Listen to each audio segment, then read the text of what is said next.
একটি ছেলে সব বিষয়ে ফেল করলো।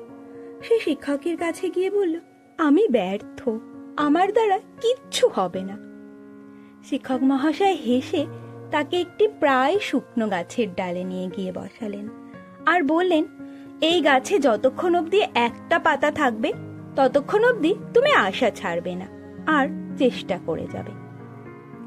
ছেলেটি প্রতিদিন গাছতলায় একবার করে গিয়ে দেখতো গাছের পাতা ঝরছে কিনা।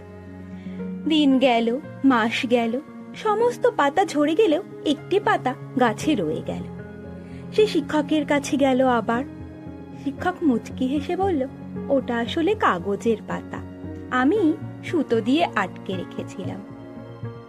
ছেলেটি বুঝতে পারল আর বলল, আমি আশা ছাড়ব না, আশাই আমাকে সমস্ত কাজে ধীরে ধীরে সাফল্য এনে দেবে।